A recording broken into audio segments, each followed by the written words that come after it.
Have you ever taken a photo only to see a random person? Today, I'm gonna show you the secret ChatGPT and DALL-E hacks that pro editors use to remove unwanted objects, even in crowded backgrounds.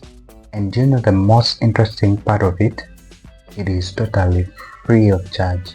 Traditional AI filters often fail on busy photos because they don't understand exact region context, and you find that they just guess what should go there. That means weird lighting, weird patterns, and bad blending.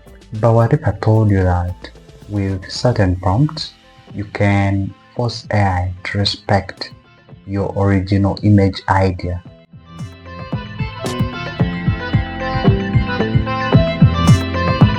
Generative fill without precision can wrap backgrounds and destroy lighting because the model doesn't know where exactly to place the pixels. It just infills based on vague description. That is okay with simple edits, but with busy images, it will bring confusion. Now, there is a better way, treating ChatGPT not just as text generator, but as an image editor, where you tell it exactly what and where to remove.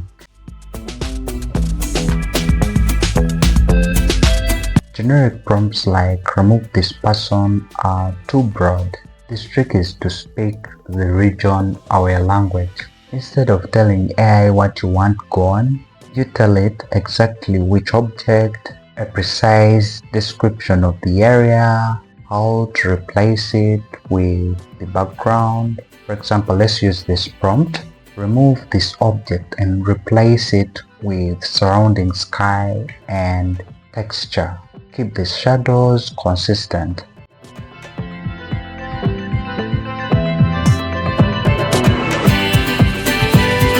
This triggers accuracy. As you all know, whenever you're editing these images, it's not the other editing, but maybe you're assigning a prompt for the image to change maybe object A, to place it in a certain direction, or to replace it with something else. You always get something different, or the original image will be totally different from the image now you're generating. Like, it would lose the meaning of the image. Now what we're gonna do, let's upload our busy photo. Let's open ChatGPT, the editing interface that supports image uploads. Then let's import our busy image. Then step 2, let's select the object, and let's use the selection tool on the object that I want to remove.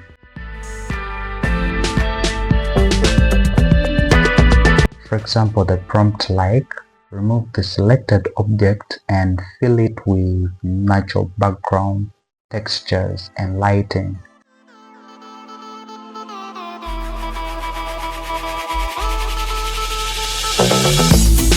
With this I mean, when we select our image, for instance, we want to remove something specific, the AI will just change that very thing instead of regenerating the entire image. Now that you've mastered with one photo, let's scale it up. Use the same detailed prompt layout for all photos in a bunch. Keep consistent background and light instructions for uniform results. Test small edits first before full edits. Save credits and try runs. If you've mastered something in this video, just give it a thumbs up and subscribe. Thank you so much for watching. Until next time, blessings.